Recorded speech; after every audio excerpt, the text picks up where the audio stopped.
Number 15. The Ghostly Footsteps. Over a decade ago, Jefferson County Police received around 10 phone calls from a couple who repeatedly reported that someone was walking around their home in Imperial. The sheriff's corporal, Rich Rice, had been called to the home 2 times already. So when he was sent there a 3rd time, he didn't expect to find anything, but he was mistaken. He arrived to find the couple very frightened. The glass door had been slid open, and a light from the motion sensor shone brightly. And yet there was not one footprint in the snow outside. Even scarier, on the living room carpet, knickknacks had been smashed and thrown all over the place. It was only when he started interviewing the couple that he heard the disturbance himself. The floorboards started to creak with the footsteps of something or someone invisible. "I've been a cop for 27 years and even talking about it now gives me the chills," he said. "I'm not a believer in ghosts, and this was enough that it gave me the heebie-jeebies. I'm a Missourian, you gotta show me. Unless I see a goblin walking across the floor, I think things are explainable, and this was not explainable. It was like something out of The Exorcist." Once the couple left their haunted home, no calls were made to the police, so we can safely assume they took the spirit with them. Number 14. The Ghosts in the Graveyard. Nino DeCandia, a veteran police officer, experienced one of the creepiest paranormal events on one of the creepiest fog-filled nights in one of the creepiest months of the year, October. It was near Park Lawn Cemetery along Lee May Ferry Road, DeCandia's beat, where he spied a sweet little old couple. Problem was it was 3 in the morning, long past the time of day that normal old folks are out and about. The man wore a brown suit while the woman was dressed in a pale colored dress. As they entered the cemetery, she grasped his hand. DeCandia assumed they were lost or had escaped from the old folks' home. "I honestly thought it was people visiting a grave, and perhaps they had Alzheimer's because there was a nursing home that was close by," he said. He pulled around and began to search the cemetery. The search turned up nothing. That's when I got the chills. It's not like it was just a glimpse. I watched them for a good 20 to 30 seconds, DeCandia recalled. He went on to theorize that maybe they were husband and wife or longtime companions, and she had died first and was there waiting for him and showed him the way. Over the next couple years, the officer kept an eye out whenever he neared the graveyard, but the couple never again appeared. After 8 years, the memory still haunts him. "It was something I won't soon forget," DeCandia said. "I wasn't tired and I know what I saw." Number 13. The Possession. Have you or one of your friends ever been possessed by the devil? If not, you're luckier than the group of young adults that called the cops at 1 in the morning a few years ago. The officer who arrived at the scene came nearly empty-handed. He didn't know much about what was going on at the house, as the dispatch didn't provide many details. The caller had only explained to the dispatcher that her friend had been possessed. At the designated address, the officer found a small apartment with several 20-something adults huddled in a corner. In the opposite corner of the room sat a pale and terrified girl with her knees to her chest, crying quietly. The friends explained that they had been sitting there watching a movie when, out of nowhere, the girl had started blurting out unintelligibly. When they looked at her, she was staring forward blankly, as if possessed. As they told this to the officer, the girl in question started crying louder. Another girl was crying as well, as she kept repeating, "It wasn't your voice. That wasn't your voice." The officer approached the girl and started questioning her, but she told him that she couldn't remember a thing. The officer checked her pupils to ensure she hadn't had a stroke. He then called the fire department and her mother. She was taken to the hospital for evaluation. Although this officer had been dispatched to a number of calls that alleged paranormal activity, this one stuck with him. With a large group of witnesses and no perceived substance abuse, the event remains unexplained. Number 12. The Pacito Family Possession.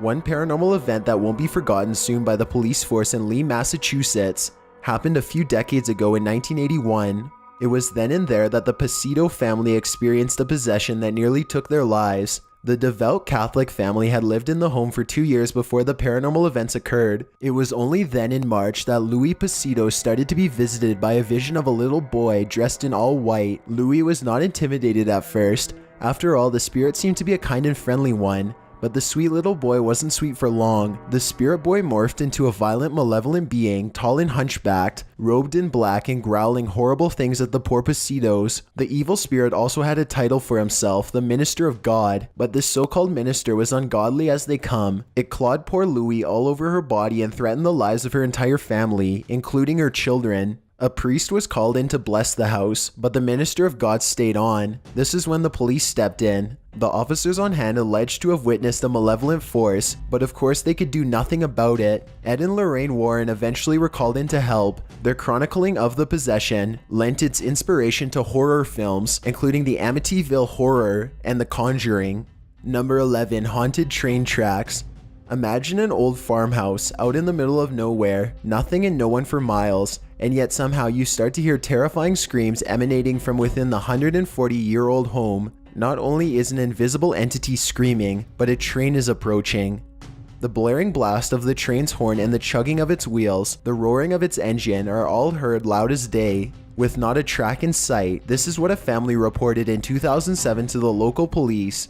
The sounds of screaming and a ghost train in their centuries-old farmhouse, and this is exactly what police witnessed when they investigated the matter. But wait, there's more. The police on the beat discovered a walking path behind the house. Only it wasn't just any walking path. It used to be a railroad line. The track space had been donated to those building the walking path that now seems to be haunted by some horrifying death involving a train. The officer in question never returned to the farmhouse and heard nothing more about the matter, but it stayed forever in his mind, a ghost of a memory. Number 10. The UFO at Roswell. Everyone who knows anyone in the paranormal sphere has heard of Roswell, but the police who first witnessed the UFO there on July 2nd, 1947, sure hadn't expected their small towns to make the front page news. It was then that a UFO had decided to crash land somewhere in the desert near the New Mexico town. Major Jesse Marcel, an intelligence officer and the key witness in the examination of the wreckage near Roswell, said that he hadn't seen anything like it. Everything from the aircraft structure to the material used in the construction was completely foreign. Marcel claims that the UFO metal was super strong but paper thin, and in testing it, he found that it wouldn't burn or be pierced through. It was infallible armor, but the US Air Force contradicted this information. They put out a statement at the time that the alleged UFO was simply a balloon they had been crafting, not an alien aircraft. Many believers considered this a cover-up and a government conspiracy. They knew that the UFO that crashed at Roswell was more than a mere balloon. Decades later in 2007, their conspiracy theories seem to have been validated upon the death of PR officer Lieutenant Walter Haut. Haut had been working for the military base near Roswell at the time of the incident, and an affidavit released upon his death indicated that the balloon release was actually a cover-up. His statement claimed that alien bodies were uncovered in the UFO as well. This suggests that these bodies and the aircraft in question may have been transported and examined at a secret government base at the time, and they still may be in the government's possession today. Police and military officer witnesses were silenced from making their accounts of this paranormal event known. This only fuels the fire of conspiracy theorists who are all asking, what really happened at Roswell? Number 9. Violence reincarnated. A horrible crime happened in 1970, one that chilled the entire nation to the bone. A practicing physician and army officer, Dr. Jeffrey McDonald, is alleged to have murdered his entire family at their Fort Bragg home. He was convicted of clubbing and stabbing his 2- and 5-year-old daughters to death with both a knife and an ice pick, along with his pregnant wife. On the headboard of her bed, in blood, was written the word pig. He claimed that a group of intruders had done the gruesome deed, but evidence proved otherwise. Needless to say, the house sat empty for half a decade after the brutal attack. The electricity had been turned off and the home boarded up. It was then that Oliver Glenn Boyer, a military police officer, was called to investigate several reports of odd happenings occurring in the home. It wasn't unusual for us to get calls to go to the house because people saw lights on or heard someone talking or screaming inside the residence, he said. Some of these people making these complaints were high-ranking people that you would think would be very believable. The goings-on at the house in Fort Bragg were so unnerving that many officers would never go near the place. Apparently, nerves of steel melt away when faced with the paranormal. Number 8. Things that go bump in the night. Joe Calabro, an officer in St. Louis, was called to an old Victorian residence where the burglar alarm had gone off. The homeowner was away. He and his partner arrived to find the door open. Strolling through the kitchen, nothing seemed amiss. They then entered a nearby room that had no exit. Standing inside, the door suddenly banged shut behind them. Though it startled the pair, they thought it was maybe just the wind. After searching the entire house, they walked through the kitchen again. This time the faucets were running. They were the kind of handles that you have to pull up, Calabro stated. It not only gave us the chills, but we had to figure out, is this coincidence or was this the case? The incident stayed with them. The question left up in the air. Number 7. The Montreal UFO. America isn't the only country that's visited by aliens on occasion.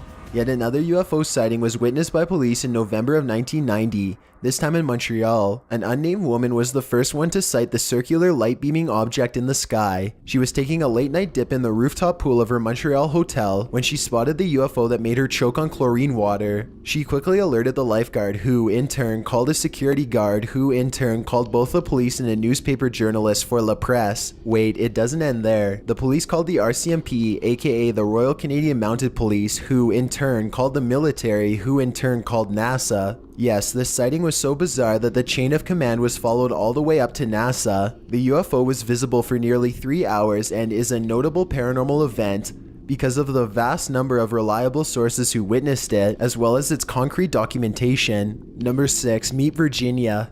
A policeman in Mineral Wells, Texas has a no-sleep story that will make your skin crawl. The first dead body he'd ever encountered was the body of 29-year-old Pamela Allen, who appears to have committed suicide by jumping from the local Baker Hotel. She was sprawled, her body broken on the sidewalk, and she was completely naked. The officer learned that she had been partying with a group of friends that night on the 7th floor of the hotel after the bars had closed. When her friends had realized she'd suddenly disappeared, they looked for her and discovered her clothes piled near an open window.